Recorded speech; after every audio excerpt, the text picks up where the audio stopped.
Emma was 23 years old, and for the first time, she was traveling alone.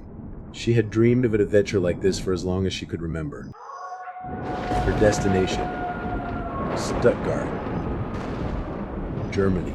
For daily uploads. In Shai's video, she arrived with a full of excitement and an open mind, ready for whatever wonders the city might offer.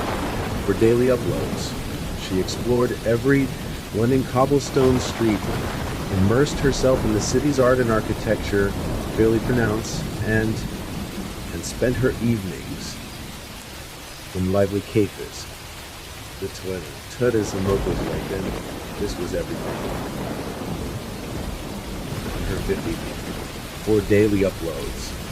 She found herself wandering through a bustling square and a square, with the sun setting and casting a warm glow over the buildings.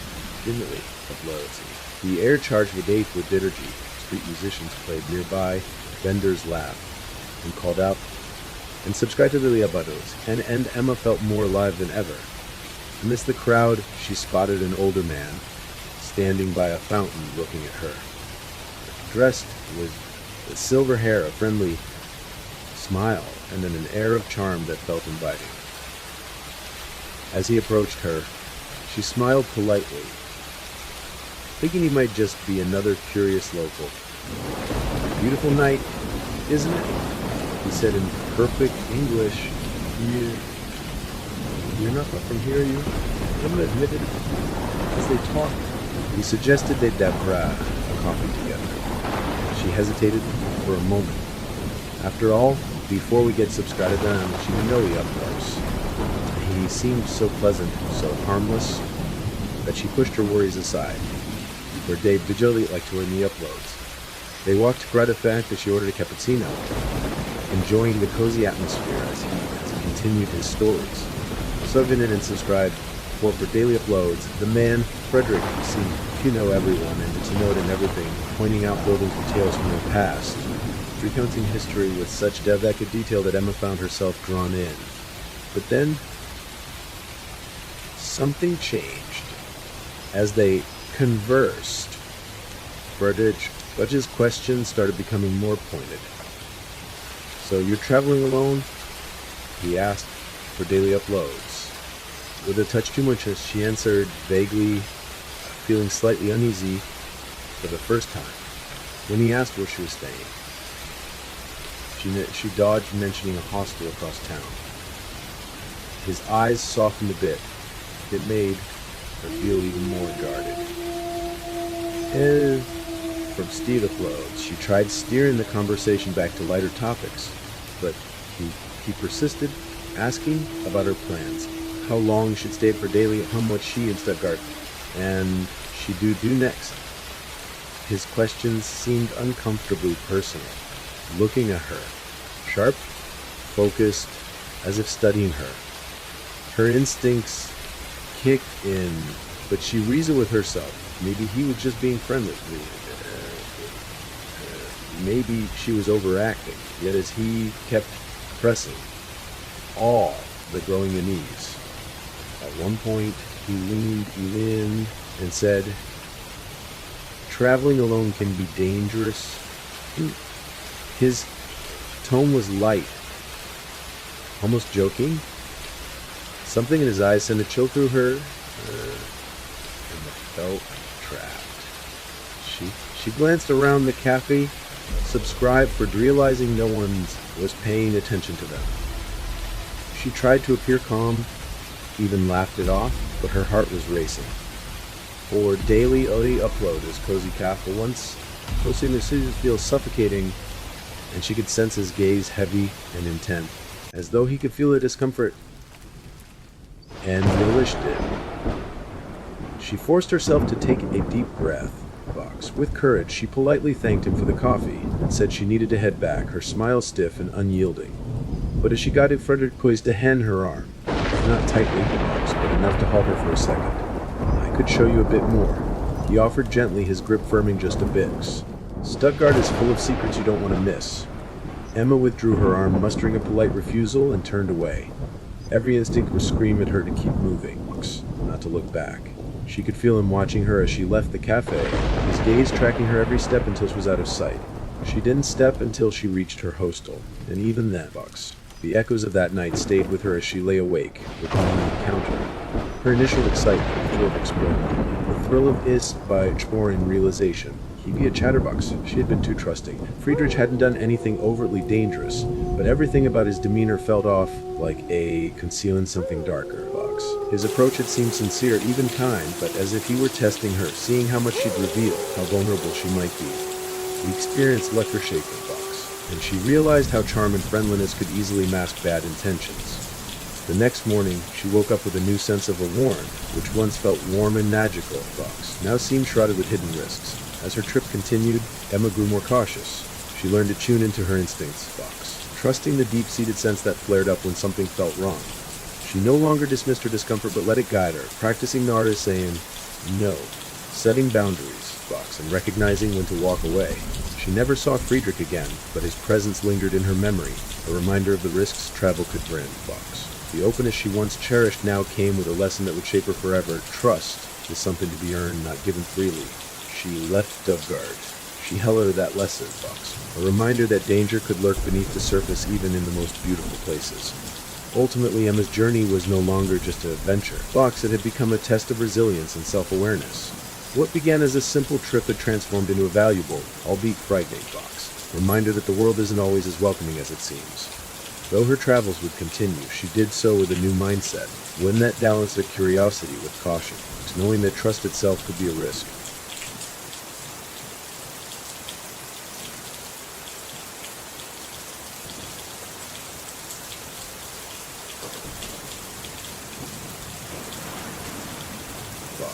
In this story, we follow a harrowing experience that unfolded on a late-night subway ride in New York City, a setting that countless dwellers and visitors can relate to.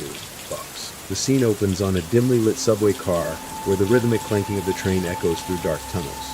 It was just another typical night commute. The tired office workers on their way home mixed with a few stragglers from the city's nightlife. But that feeling of normalcy quickly dissolved when a strange man boarded the train at the next station stop. The man's appearance was his clothes rumpled and worn. His eyes darted erratically as he entered, scanning each face as if in search of something. Or someone, he muttered under his breath in an agitated manner, drawing the attention of nearly every passenger. The unease in the car was palpable. Eyes shifted and glanced his way, then looked a glance waveful and unsure. He stumbled forward, whispering something incomprehensible, his gaze unfocused yet intent. As he moved, his odd gestures and mumbled words became louder and stranger. It was clear that he was disturbed, maybe even dangerous. Every few steps, he would stop and jerk his head as if hearing something the others couldn't. Some passengers clutched their belongings a little tighter, shifting away to avoid his unpredictable movements. The mood turned from mild curiosity to silent alarm as his eyes glazed over, his expressions twisting between anger, sadness, and something close to fear. At one point, he stopped in front of a young woman seated near the easel. She held her bag defensively, her eyes wide with fright, while he stared blankly ahead as if she weren't even there. His mouth moved, muttering in a way that was just low enough to nod at her to send his down spine. Then, without warning, he erupted into a fit of incomprehensible shouting, causing several passengers to flinch. The man's voice echoed off the metal walls, bouncing around the confined space, filling it with an unnatural, suffocating energy. His words, though fragmented, seemed desperate, almost like warnings or pleas. The man continued to tirade, his voice rising and falling unpredictably. In the tiny, cramped space of the subway car, the passengers were all trapped with him, forced to witness his unravel without any escapes. Those who dared to make eye contact quickly regretted it, as his gaze would meet theirs, holding a disturbingly vacant stare that seemed to pierce through them. Whispers passed between people sitting at opposite ends of the car, and others exchanged anxious glances. Yet somehow, the rest of the world continued without pause outside the windows of the speeding train, utterly oblivious to the quiet horror unfolding within. The train screeched through another station, slowing down just enough for people to wish they could leave but not open its doors. It was still a few stops away from the next platform, and the man seemed to be growing even more agitated, pacing back and forth like a trapped animal. A low buzz of hushed conversations began among the passengers, each one carefully keeping their eyes on him as he began gesturing at things that weren't there. Occasionally, he would lean toward the subway doors, as if listening to some faint whisper that only he could hear. The tension was so thick it felt as if every passenger was holding their breath, unwilling to move or speak in case they accidentally drew his attention. One young man, who had been sitting near the end of the car with his headphones on, seemed oblivious to the unfolding scene. But even he took notice when the old man's movements suddenly stilled, his body rigid as he stared at something only he could see near the middle of the car. The old man's mouth opened slightly, and he whispered something so faint that no one could make it out. Chatterbox, though his lips seemed to be forming the words, "Help me." The man's face twisted with terror, his wide eyes glistening with something of torn madness. But then, as the train pulled closer to the next station, a silence fell over him, so abrupt that it felt like the air had been sucked out from the air. He took another, until he pressed himself into a corner of the car, muttering something unintelligible to himself, his eyes rolling back in his head. The passengers' nerves were stretched thin, and their collective anxiety reached its peak as they awaited whatever was going to happen next. The subway screeched in the shutter through the car. The doors slid open and several passengers seized the chance to dart out, each of them casting one last wary glance back at the old man, before stacking onto the platform. As the last few passengers exited, one of them finally looked back and realized with a start that the old man was nowhere to be seen. They stared into the empty car, feeling a chill run down their spine. The man who had been so vividly there, shouting, pacing, and filling the car with his strange energy, had vanished without a trace.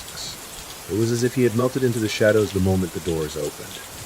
Confused and unnerved, they lingered on the platform, whispering in hushed voice about the vanishing. Had he gotten off without anyone noticing? Or had he ever truly been there at all? As the train began to pull away, a faint whisper, barely audible of the clatter, seemed to echo from the depths of the empty subway car. "Help me." And then the sound was gone, lost forever in the noise of the departing train.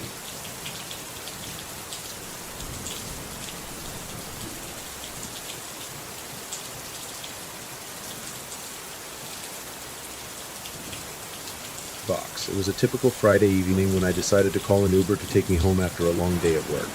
The sun had just dipped below the horizon, and the city was alive with the sounds of nightlife. I felt a sense of relief as I stepped into the back seat of the car, greeted by the familiar sight of the Uber app displaying my driver's name and rating.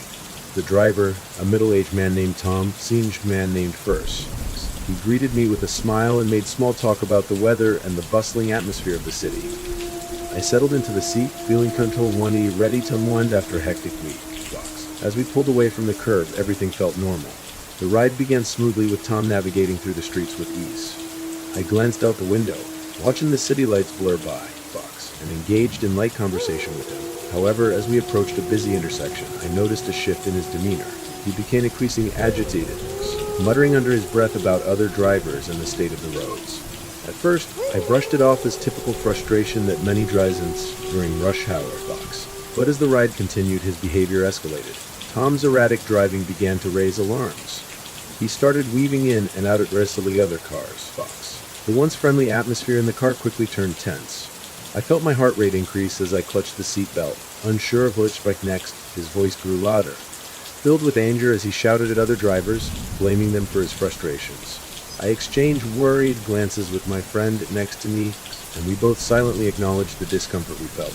The initial normalcy of the ride had vanished, replaced by an unsettling sense of danger. As Tom continued to rant, I could see the tension in his body language. His hands gripped the steering wheel tightly, knuckles white with strain. He began to erratic movements, swerving dangerously close to the curb and other vehicles. My friend and I exchanged nervous whispers, contemplating whether we simply endure the ride in silence. The atmosphere in the car was thick with anxiety, and I could feel the weight of uncertainty pressing down on us. It was clear that it was state of mind, and the realization sent chills down my spine. The situation escalated further when Tom abruptly slammed on the brakes, causing us to lurch forward in our seats. He shouted at a pedestrian who had crossed the street in front of him, unleashing a torrent of expletives that echoed in the confined space of the car. My friend and I exchanged horrified looks, our hearts racing as we realized we were in a precarious situation. The fear was palpable. We were at the mercy of a driver who had lost control of his emotions. I instinctively reached for my phone, contemplating whether to call for help or simply get out of the car at the next stop. As we approached a red light, I saw my chance. I leaned forward and politely asked Tom if he could please calm down and focus on the road. My voice trembled slightly, but I hoped that a gentle reminder would help diffuse the situation. Instead, he turned to me with a wild look in his eyes, his expression shifting from frustration to anger. "You don't know what it's like to drive in this city," he snaps, his voice rising. The confrontation sent a wave of fear through me, and I felt a surge of adrenaline as I realized just how volatile the situation had become. My friend and I quickly decided that we needed to get out of the car. As the light turned green, I instructed Tom to pull over, my voice firm but shaking. "We're getting out here," I said, trying to maintain a sense of authority despite the fear coursing through me. To my relief, he complied, pulling over to the side of the road. We wasted no time in exiting the vehicle, our hearts pounding as we stepped onto the sidewalk. As we walked away, I glanced back at Tom, who was still seated in the driver's seat, his expression a mix of confusion and anger. Once we were safely away from the car, we took a moment to collect ourselves. The adrenaline was still pumping through our veins, and we couldn't shake the feeling of unease. We immediately reported the incident to Uber, detailing the driver's aggressive behavior and erratic driving. It was crucial to ensure that no one else would have to endure a similar experience. The importance of reporting unsafe drivers cannot be overstated. It is a vital step in preventing future incidents and protecting other passengers. He can be a chatterbossy of the Naride Qui turned alarming as the driver's erratic behavior escalated, leaving my friend and me feeling vulnerable and scared. Reporting unsafe drivers is a crucial step in ensuring the safety of all passengers, and it is essential to recognize the signs of danger, even in seemingly safe environments. Ultimately, this experience reinforced the need for vigilance and the importance of prioritizing personal safety in all aspects of life.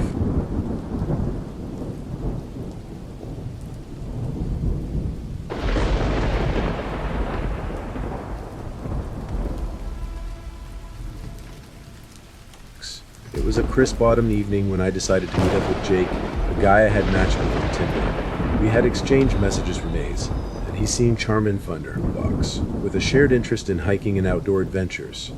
I felt a mix of excitement and nervousness as I arrived at the Queen to me. The ambience was warm and inviting with soft lighting and the aroma of freshly brewed coffee wafting through the air. I hoped this would start as something special. But little did I know that the evening would take a disturbing turn. As I entered the cafe, I spotted Jake sitting at a corner table, his phone. He looked up and smiled, and I felt a wave of relief wash over me. We exchanged pleasantries and settled into conversation, but it didn't take long for the first red flag to emerge. As we talked about our interests, Jake began to dominate the conversation, frequently interrupting me and steering the topics back to himself. At first, I attributed it as the minutes passed, it became clear that he was more interested in showcasing his accomplishments than in getting to know me. I felt a growing sense of discomfort as he bragged on his job and his lifestyle, dismissing my attempts to share my own experiences. The conversation took another unsettling turn when Jake began to make inappropriate prates about women. He casually referred to his ex-girlfriend in a derogatory manner, calling her crazy and needy. I felt a knot form in my stomach to him speak. It was alarming to hear someone I barely knew speak so negatively about a past relationship, and it raised questions about how he might tell me or the women in the future.